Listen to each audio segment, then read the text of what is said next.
Good morning everyone. मैं सुप्रीति खालको, assistant professor JD national BEd college से।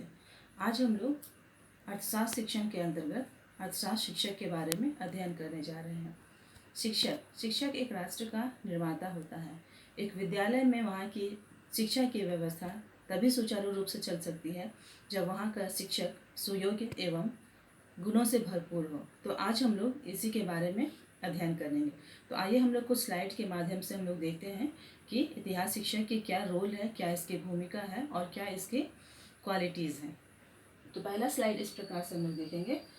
सबसे पहले हम लोग देखेंगे कि इकोनॉमिक्स टीचर के हर एक अक्षर के साथ ही उसके गुणों की हम लोग व्याख्या करते जाएंगे। तो पहला जो अक्षर है ई, इंथोजियम अर्थात जोश या उमंग से भरा हुआ।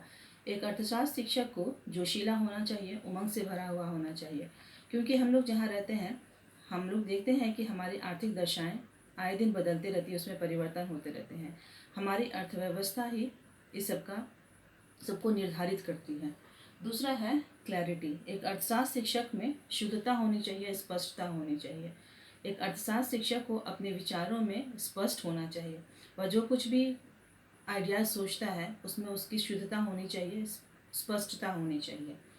तीसरा है ऑब्जेक्टिविटी, विषयनिष्ठ है ना, या उद्देश्यनिष्ठ।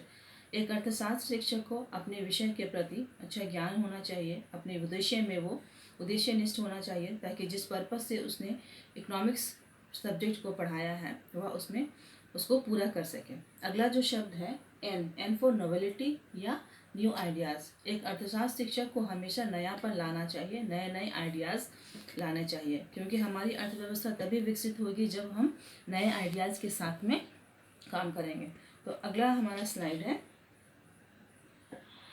ओ फॉर ऑब्जर्वेशन, अवलोकन करता या निरीक्षण करता। एक अर्थशास्त्र शिक्षक को एक अच्छा अवलोकन करता भी होना चाहिए, ताकि आसपास की परिस्थितियों के बारे में, आर्थिक दशाओं के बारे में वह उचित अवलोकन कर सके और एक समाज को और साथ ही साथ राष्ट्र को उससे वाकिफ करा सके। अगला जो शब्द है एम फॉर मीडिया यूज़र। एक अर्थशास्त्र शिक्षक को मीडिया यूज़र होना चाहिए। आज के डेट में हम लोग सबसे ज़्यादा टेक्नोलॉजी के माध्यम से काम करते हैं, इंटरनेट पे डिपेंडेंट हो गए हैं। आज ऐसे समय में जब हमारे यहाँ लॉकडाउन है, उस टाइम में हम लोग सभी कोई इंटरनेट के माध्यम से काम कर रहे हैं। तो एक अर्थशास्त्र शिक्षक को मीडिया यूज़र होना चाहिए, ताकि वह नई नई बातों को इंटरनेट के माध्यम से जानकारी प्राप्त कर सके और उसको अपने स्टूडेंट्स को शेयर कर सकें। अगला जो है वो है interest in subject, interest in student. एक अर्थशास्त्र शिक्षक को अपने सब्जेक्ट में और साथ ही साथ अपने स्टूडेंट में इंटरेस्ट होना चाहिए। अगर उसके इंटरेस्ट का वो सब्जेक्ट है तो वह उसमें अपना 100% देगा और उससे संबंधित हर एक बातों को, पॉजिटिव और नेगेटिव हर एक बातों को वह स्टूडेंट के साथ में शेयर करेगा। साथ ही उसको उस स्टूडेंट को पढ़ाने में भी इंटरेस्ट होना चाहिए। अगला है कंस्ट्रक्टिवनेस, है ना। अर्थशास्त्र शिक्षक को एक सृजनाशील होना चाहिए, वो सृजनात्मक होना चाहिए। किसी भी दशा को किस तरीके से वो बता सकता है, या किसी ड्राइंग के माध्यम से या सेमिनार के माध्यम से या फिर पेंटिंग के माध्यम से वो अपनी बातों को स्टूडेंट तक दर्शा सकता है। आगे के पॉइंट में है एस फॉर साइंटिफिक एटीट्यूड। एक अर्थशास्त्र शिक्षक को वैज्ञानिक मनोवृत्ति रखनी चाहिए। हम जानते हैं कि अर्थशास्त्र की प्रकृति जो है वो दो प्रकार की है, पहला है कला और दूसरा है विज्ञान। अर्थशास्त्र कला और विज्ञान दोनों कहा जाता है, क्योंकि अर्थशास्त्र में हम लोग थ्योरी बातों को भी पढ़ते हैं और साथ ही साथ प्रैक्टिकल सैद्धांतिक बातों को भी हम लोग करते हैं। आगे है थर्स्ट फॉर नॉलेज, ज्ञान के लिए विपाशा। एक अर्थशास्त्र शिक्षक को हमेशा नए नए ज्ञान की खोज में लगे रहने वाला होना चाहिए। जितना वो उस ज्ञान को प्राप्त करने के लिए इच्छुक होगा, उसके पास में ज्ञान का भंडार उतना ही ज़्यादा होगा और वह अपने स्टूडेंट को अपनी बातों को, नए नए विचारों को बता सकता है। अगला जो है इमोशनल स्टेबिलिटी, संवेगात्मक रूप से स्थिरता। एक अर्थशास्त्र शिक्षक को संवेगात्मक रूप से स्थिर होना चाहिए। अभी वर्तमान समय में जैसे हमारी अर्थव्यवस्था सिर्फ हमारे राष्ट्र में नहीं बल्कि पूरे विश्व की अर्थव्यवस्था जब चरमरा रही है, ऐसे समय में सबसे ज़्यादा ज़रूरी है अपने आप को संवेगात्मक रूप से स्थिर रखना, क्योंकि आने वाले समय में जो स्थिति हम लोगों को देखने के लिए मिलेगी उसका सामना करने के लिए हम लोगों को संवेगात्मक रूप से स्थिर होना है। और उसके आगे है अलर्टनेस, जागरूक। एक अर्थशास्त्र शिक्षक को जागरूक होना चाहिए, अलर्ट होना चाहिए। हमारे अर्थव्यवस्था में आए दिन कुछ ना कुछ परिवर्तन होते रहते हैं, तो उस बातों को जानने के लिए उसे हमें हमेशा अलर्ट होना चाहिए कि आगे चल करके इसमें क्या बदलाव आ सकते हैं। आगे का स्लाइड इस प्रकार है। सी फॉर क्रिएटिविटी, सृजनशीलता। एक अर्थशास्त्र शिक्षक को क्रिएटिव माइंड का होना चाहिए।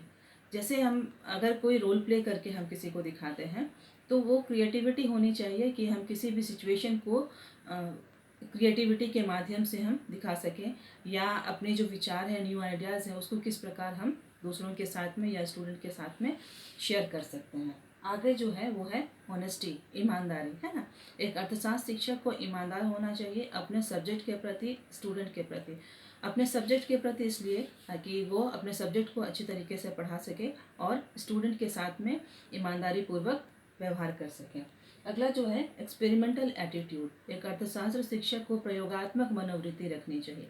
प्रयोगात्मक मनोवृत्ति कहने का मतलब है किसी चीज़ को प्रयोग करने के लिए। अगर हम लोग किसी फील्ड में जाते हैं, देखते हैं कि एग्रीकल्चर को ही मान लें, तो हम लोग देखते हैं कि ट्रेडिशनल टाइम में खेती का जो माध्यम था वो अलग था, लेकिन आज के मॉडर्न एज में हम लोग कई तरह की तकनीकियों को इस्तेमाल करते हैं, और इस तरह से हम देखते हैं कि उसका प्रोडक्शन जो है या उत्पादन काफ़ी अधिक होता है। अगला जो है रैशनैलिटी या फिर रिसोर्सफुलनेस। एक इकोनॉमिक शिक्षक को संसाधनों से भरा हुआ होना चाहिए। इसके आगे का स्लाइड इस प्रकार है। Specific qualities needed in economics teacher. एक अर्थशास्त्र शिक्षक में कौन कौन सी स्पेसिफिक विशेष क्वालिटी की आवश्यकता है। Interest in economic problem. एक अर्थशास्त्र शिक्षक को आर्थिक समस्याओं में इंटरेस्ट होना चाहिए, क्योंकि हमारी अर्थव्यवस्था में कई तरह की आर्थिक समस्याएं आती हैं जिसके माध्यम से जिसमें इंटरेस्ट होगा तभी वो उस पर उसका सॉल्यूशन निकाल सकेगा और स्टूडेंट से उस बातों को शेयर कर सकेगा। अगला है इंटरेस्ट इन करंट अफेयर्स।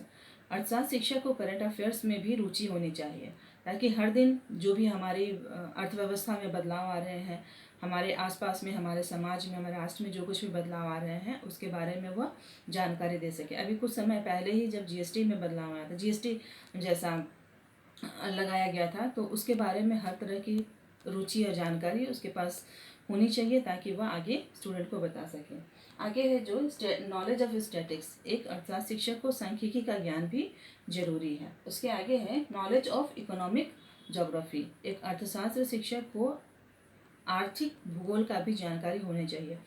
सब मान लीजिए किसी व्यक्ति को कोई फैक्ट्री लगानी है, तो वह कौन सी भौगोलिक दशा में लगाए, किस जगह पे लगाए, किस जगह पे उसका फैक्ट्री काम कर सकता है, या फिर कोई चीनी उद्योग ही लगा रहा है, तो यह देखना चाहिए कि वहाँ पे शुगर फैक्ट्री लगाने के लायक वो दशा है या नहीं, उससे कच्चे माल की पूर्ति होगी या नहीं होगी।